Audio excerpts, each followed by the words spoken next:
आज का ये वीडियो हर मजदूर, हर असंगठित कामगार के लिए बहुत जरूरी है, क्योंकि सोशल मीडिया पर हर जगह पर लिखा हुआ है दोस्तों कि ई श्रम कार्ड बनवा ले, पैसा मिलेगा।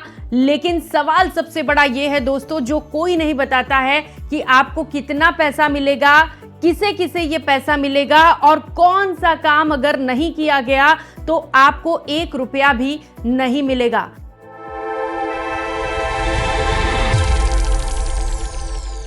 नमस्कार दोस्तों, आपके साथ मैं हूं प्रियंका राय। आज इस वीडियो में सच और झूठ अलग अलग करेंगे, पूरी सही जानकारी देंगे और स्टेप बाय स्टेप आपको पूरा प्रोसेस बताएंगे कि ई श्रम कार्ड से फायदा कैसे लिया जाता है। क्योंकि कई लोग लगातार ये कंप्लेंट कर रहे हैं कि ई श्रम कार्ड है पर उन्हें पैसा नहीं मिलता है, 1 भी रुपया नहीं मिला है। दोस्तों, सबसे पहले ये समझ लीजिए कि ई श्रम कार्ड क्या है। दोस्तों, ई श्रम कार्ड जो है वो भारत सरकार द्वारा बनाया गया असंगठित मजदूरों का राष्ट्रीय डेटा कार्ड है। ये जो कार्ड है दोस्तों उन लोगों के लिए है जो दिहाड़ी मजदूरी करते हैं, जो दिन में मजदूरी करके अपना पेट पालते हैं, निर्माण कार्य करते हैं, जो रिक्शा या ऑटो चलाते हैं या घरेलू कामगार हैं, उन्हें भी इसका फायदा मिलता है। अगर आप रेडी पटरी वाले हैं तो उसमें भी आपको लाभ मिलेगा। खेत में मजदूरी करते हैं तो आप अप्लाई कर सकते हैं। यानी जो ईपीएफ, ईएसआईसी जैसे सिस्टम में नहीं आते हैं, जिनका ईपीएफ नहीं कटता, वो ई श्रम कार्ड रख सकते हैं और फायदा ले सकते हैं। लेकिन सबसे जरूरी सच्चाई ये है दोस्तों कि ई श्रम कार्ड पर पैसा मिलता है या नहीं। चलिए फैक्ट चेक करते हैं। अब ध्यान से सुनिए, ये बहुत ही जरूरी और बहुत ही बड़ी सच्चाई है कि ई श्रम कार्ड पर हर महीने कोई फिक्स पैसा नहीं मिलता है, क्योंकि कई लोग ये दावा करते हैं जो फेक है। सरकार ने 1000 से 2000 मासिक पैसा घोषित नहीं किया है, लेकिन ये भी सुन लीजिए कि ई श्रम कार्ड के जरिए पैसा और लाभ मिलता भी है। अगर सही स्टेप्स पूरे किए जाएं और आप ठीक तरीके से इन स्टेप्स को फॉलो करिए तो आपको पैसा जरूर मिलेगा। ई श्रम कार्ड से कौन कौन से फायदे मिलते हैं ये भी फटाफट आपको बता देते हैं क्या क्या फायदा है। फायदा यह है दोस्तों कि इसमें आपको 2 लाख रुपए तक का दुर्घटना बीमा मिलता है, जो सबसे बड़ा लाभ ई श्रम कार्ड का होता है। जो ई श्रम कार्ड धारक होते हैं दोस्तों, उन्हें 2 लाख तक का एक्सीडेंट इंश्योरेंस दिया जाता है। ये PMSBY योजना के तहत दिया जाता है। अगर दुर्घटना में मृत्यु या स्थायी विकलांगता होती है तो परिवार को सहायता भी मिलती है। सरकार परिवार की सहायता करती है और उन्हें पैसे दिए जाते हैं। फायदा नंबर 2 है दोस्तों, राज्य सरकारों की योजनाओं का भी पैसा मिलता है। अक्सर दोस्तों कई जो राज्य होते हैं, जो राज्य सरकारें होती हैं, वो ई श्रम डेटा के आधार पर आर्थिक सहायता देती हैं। आप किस राज्य से हैं ये इस पे डिपेंड करता है। मुफ्त राशन भी दिया जाता है, स्कॉलरशिप भी दी जाती है और रोजगार को लेकर भी कई बड़ी बड़ी और अलग अलग योजनाएं बनाई गई हैं जिनका फायदा मिलता है। पैसा सीधे केंद्र से नहीं मिलता बल्कि राज्य योजनाओं से आता है। तो इसमें सबसे बड़ा फैक्टर यह है कि आप किस राज्य से हैं। कमेंट करके भी हमें ये जरूर बताइएगा। फायदा 3 है दोस्तों, भविष्य की योजनाओं की प्राथमिकता। अब ये क्या है समझ लीजिए।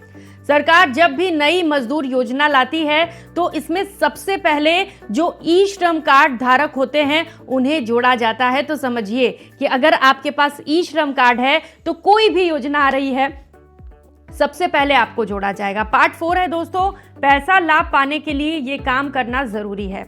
जो अलर्ट के फॉर्म में हम आपको बता रहे हैं, इस काम को जरूर कर लीजिए।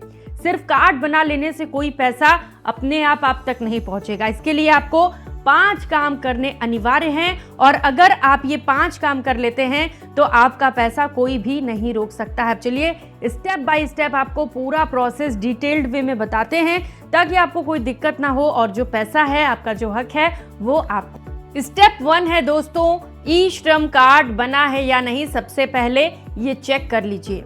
इसके लिए आपको ऑफिशियल वेबसाइट खोलना है ishram.government.in।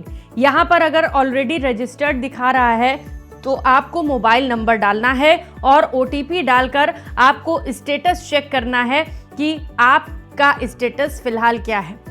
स्टेप 2 है दोस्तों, बैंक अकाउंट और आधार दोनों लिंक होना बहुत ज़रूरी है। कई मामलों में ये काम करता है, तो लिंक ज़रूर करवा लीजिए।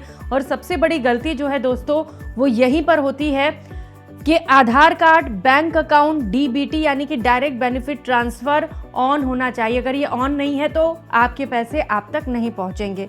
बैंक जाकर आपको ये पूछना पड़ेगा कि मेरा डीबीटी जो है वो एक्टिव है या नहीं है। इसके बाद बैंक आपको जवाब देगा एक्टिव नहीं है तो उसे एक्टिव करा लीजिए। स्टेप 3 है दोस्तों, ई श्रम प्रोफाइल अपडेट करा लीजिए। ये बहुत ज़रूरी है। अगर आपने अपने प्रोफाइल को अपडेट नहीं कराया है तो तुरंत करवाइए। अगर आपने पहले कार्ड बनवाया है तो वेबसाइट पर जाइए ishram.government.in पर, वहाँ पर अपडेट प्रोफाइल पर जाइए और अपने काम का प्रकार सेलेक्ट करिए। अगर गलत है तो उसे ठीक करिए। पता और बैंक डिटेल भी यहाँ पर आपको अपडेट करना है। अगर आपने गलत डेटा डाला है तो आपको फ़ायदा नहीं मिलेगा। डेटा को ज़रूर ठीक कर लीजिए। स्टेप 4 है दोस्तों, राज्य सरकार की योजनाओं पर नजर रखना है। आपको अपने राज्य की श्रम विभाग वेबसाइट पर आपको कंटिन्यू चेक करते रहना है कि कोई नई योजना तो नहीं आई है। जिला कार्यालय पहुंचकर भी आप ये जानकारी इकट्ठा कर सकते हैं या CSC सेंटर पर भी ये सवाल जो है आपके उसे पूछ सकते हैं कि ई श्रम कार्ड पर कौन सी योजना चल रही है। वहां पर आपको पूरी जानकारी दे दी जाएगी जिसका आप फायदा उठा सकते हैं। स्टेप 5 है दोस्तों, CSC सेंटर से सत्यापन कराना। यहाँ पर आपको जो भी आपकी नज़दीकी CSC सेंटर है वहाँ पर आप पहुँच जाइए और ई श्रम कार्ड और आधार और बैंक पासबुक जो आपके पास हैं उन्हें लेकर ज़रूर जाइएगा। वहाँ पर पहुंचकर आपको डेटा वेरिफिकेशन कराना है। अगर आप अपना डेटा वेरीफाई करा लेते हैं तो जो भी योजनाएं हैं उनका फ़ायदा आप तक ज़रूर पहुंचेगा। अब कॉमन मिस्टेक्स क्या होते हैं इसे समझ लीजिए। वो गलतियां जिससे पैसा नहीं मिलता है। फर्जी YouTube वीडियो पर अगर आप भरोसा करते हैं तो पैसा रुक सकता है।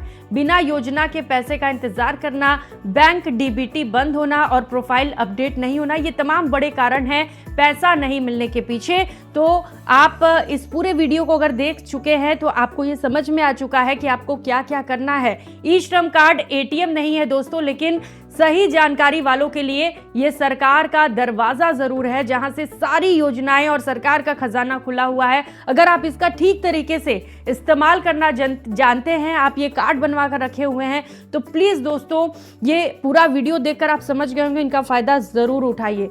दोस्तों ई श्रम कार्ड आज नहीं तो कल हर मजदूर के लिए बहुत ज़्यादा काम आने वाला है और मुझे लगता है कि कई सारे लोगों ने इस कार्ड को बनवा भी रखा है, लेकिन सही जानकारी नहीं होने से, सही स्टेप पता नहीं होने से, अफवाह ज़्यादातर आने से आप समझ नहीं पाते। तो अफवाहों से दूर रहिए, सही स्टेप समझना बेहद ज़रूरी है। अगर ये वीडियो आपको उपयोगी लगा हो तो इस वीडियो को लाइक करिएगा और अगर आप किसी को जानते हैं जो मजदूर श्रेणी में आता है और इस तरीके के कार्ड है उनके पास या बनवाना चाहता है तो उसे शेयर भी करिए। अगर ये वीडियो आपको जानकारीपूर्ण लगा हो तो हमारे चैनल को सब्सक्राइब ज़रूर करिएगा ताकि ऐसे ही जानकारियाँ हम आप तक पहुँचाते रहें। जय हिंद, नमस्कार।